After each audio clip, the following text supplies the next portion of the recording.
Monday! Off ko today. Yung mga bata nandun na sa eskwela. Hindi ako nagvo-vlog kaninang umaga. Like yung usually na ginagawa ko, no? Piniprepare ko yung mga baon, tsaka yung mga bata. Hindi ako nag-vlog. And ngayon, since yung travel namin is a Friday na, kumakain ba ako ng candy. Ang bala ko sana is mag-gym ako, but I don't have that much time kasi kagabi hindi ako nakapag-edit. So nag-edit muna ako ngayon bago ako lalabas. Gusto kong magpa-nails and plano ko ding magpa-eyelashes. So ginagawa ko yun is for like special occasions lang, so hindi every time. So why not, since mag-birthday din naman ako next early this month, early week this month. So let's treat ourselves. Mag-drive muna ako, magpa-nails, and then magpa-eyelashes. Magpa-ano din pala ako, guys, magpa-pedicure, char. Ako na talaga, manicure, pedicure. So, ang usually ginagawa ko sa nails ko is gel siya. Yung gel is more on friendly siya sa nails kaysa acrylic, but it depends na. Kanya-kanyang preference. Weather today is 6, so very good ang weather, guys.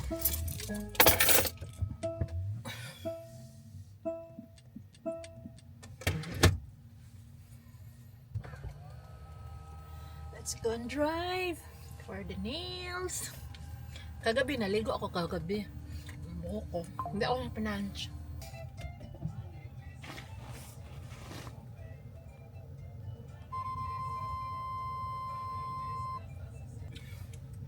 Back up lang ako.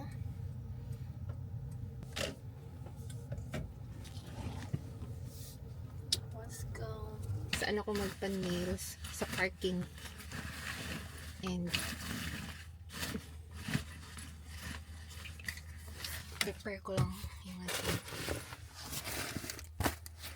mga tatalhin. Natin ang pangbayad, of course. Pasok. Dito po tayo sa Angles Pabunjor. Pasok lang po tayo.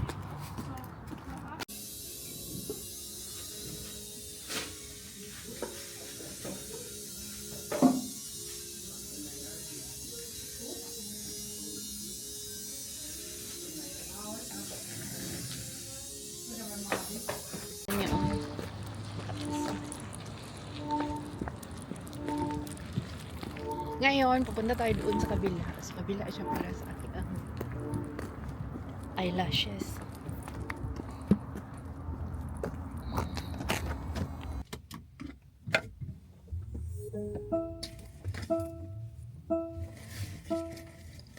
Manicure at saka pedicure po pala yung ginawa ko today.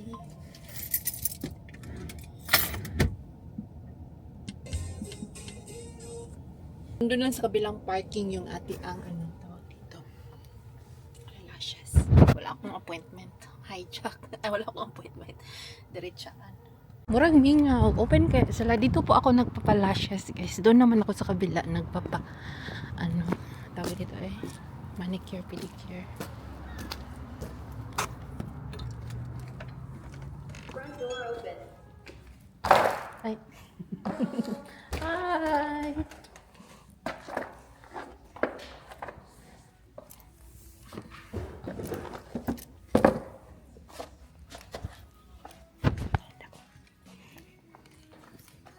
I don't have an appointment today, but it's for Mylan. I used to come here. 613. Tapos na po ako sa ang pa-eyelashes, guys. Patong ko lang kayo dyan.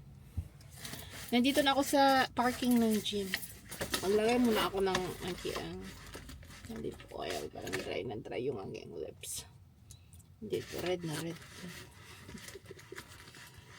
Mag-gym lang naman tayo, tapos mamamutla tayo doon, kakaaswat ng dumbbell, char. Ito. Class. Oh, and dry yung lips.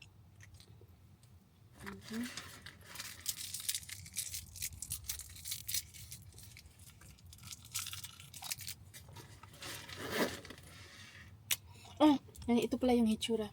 Ito yung hitsura ng aking nails na as short as possible. Hindi ako nagpa nails extension. Yung length lang talaga ng aking nails. Ayan. And the color is dark color. Ito is like dark. Yung color is like dark pink red. Hindi naman siya red na red talaga. May pagka pink siya. I don't know. Ano. And also iba yung aking lashes. So, pag idulit naman natin, makita niyo talaga yung aking bare face. Makikita niyo talaga yung ang mga freckles at saka muta. May muta pa ba ako? Nakatulog ako doon kasi pag magpapagawa ka ng lashes, syempre pipikit yung mata mo. Nakanap ako doon na may ano pa, may pakapinahagok pa. Char lang. So like, ang nabayad ko lahat, speaking of, kung magkano dito sa amin na area, no? Like, yung sa nails ko na biogel is, ano siya, $75. And sa pedicure naman, normal lang na pedicure yung ginagawa ko. Like, all in all, nabayaran ko, I think is $119. And sa lashes naman, $119 ata. I think it's, let's say, $120. And kung sa lashes naman, mas mahal yung lashes na. Pag lashes lang is nasa ano siya guys, $120 ang labanan. So ngayon, pupunta lang tayo sa loob para mag-ehersisyo and ako.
Je suis très impatient de voir comment Raphaël va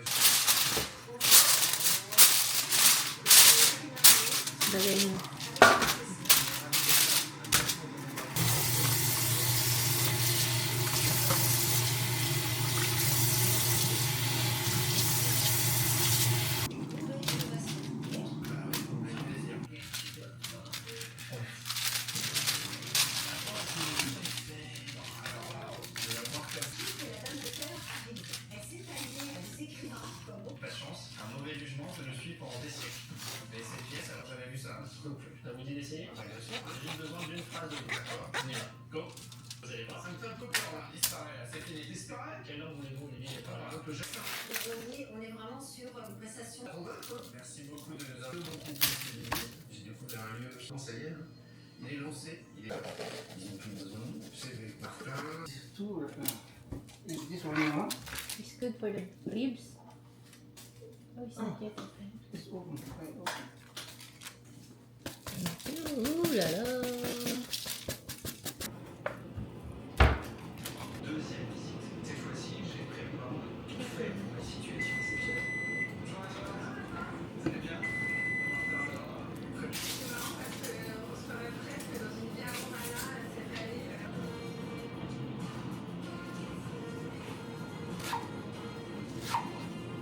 Très belle maison historique. C'est 700 mètres carrés. C'est une maison qui a été construite en 1900. Les peintures ont été restaurées. Gisa ako ng gulay. L'entrée, il y a des matériaux très nobles. Vous avez vu, on a plusieurs réseaux d'antiques au sol. Il y a beaucoup de marbre.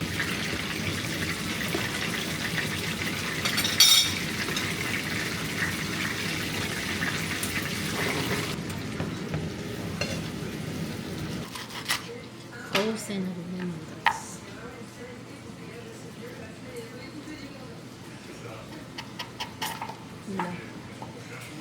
Sama tayo nito sa ating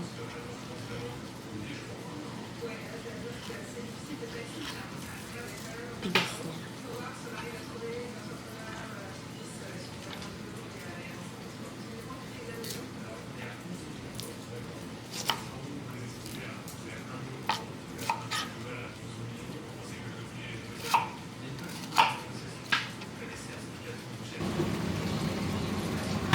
Yung aking nilaga.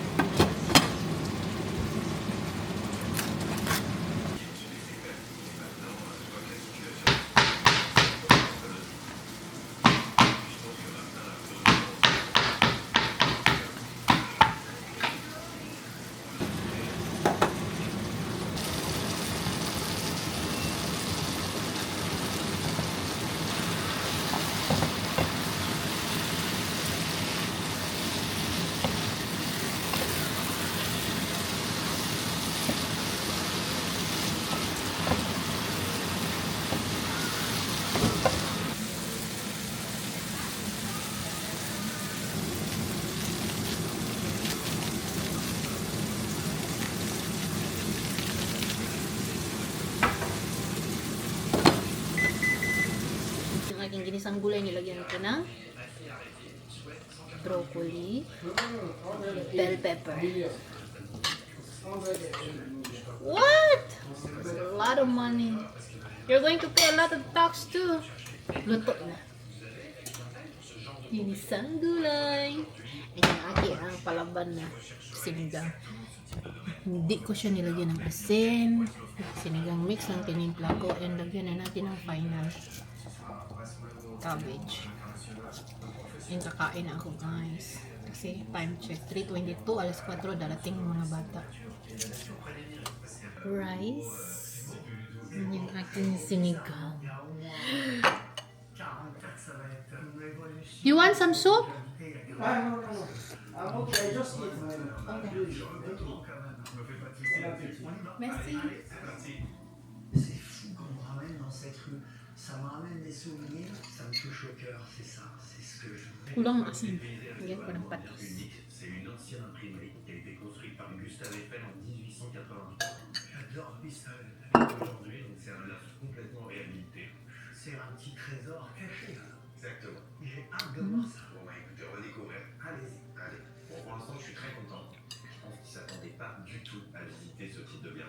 65 mètres carrés. Ce qui est très rare, c'est ce volume. On a 7 mètres de hauteur sous plafond, avec cette grande fenêtre cathédrale ici. Vous retrouvez tout de suite donc, la structure Eiffel. Mais par contre, il y a beaucoup de voisins. Absolument rien de l'extérieur. Personne ne vous voit. Ça, c'est sûr. C'est sûr. J'aime être très primaire. Je veux être chez moi, tranquille. C'est quoi cette porte-là? C'est une deuxième entrée un peu secrète. C'est une belle petite ruelle parisienne. Ah bah, c'est le vieux Paris. Et on sort complètement. I'm going to drive.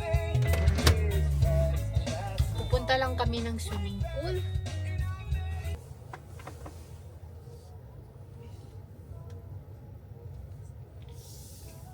Yo guys! Nandito na kami sa City Sports Complex. Yung palang tawag dito, City Sports Complex. Nandito na lahat, basta't may library card ka, makaka-enter ka. And kung wala kang library card sa pool, $5 yung entrance. Yung time na, yung opening hours dito guys, no, it depends. Variations. Hindi ka pwedeng basta-basta ding pupunta dito. Dapat alam mo yung schedule nila na kung kailan open, yung like kami sa kids na pool. Kasi malaki ang pool. Meron nilang pang kids and family. Meron din silang yung pool na maglalap ka. Magda-dive ka. And mostly makikita mo dun like mga ano siya, mga estudyante. Okay, let's go. And bababa lang kami. Let's go swimming! Alex, let's go swimming! Close lang natin ito natin.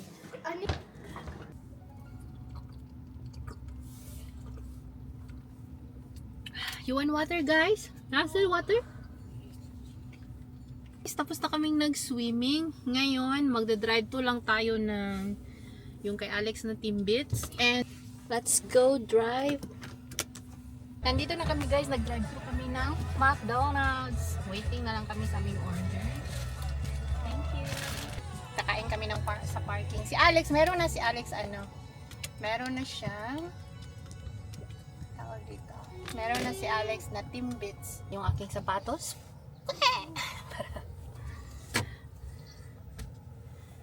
Naponggacious yung aking pagka-pasta nuggets. Happy man yung Axel naman. Yung Axel naman. Dito. Oops. Yes, sir. Thank you. And the price? Happy buds! Go ahead, enjoy. Mama get one.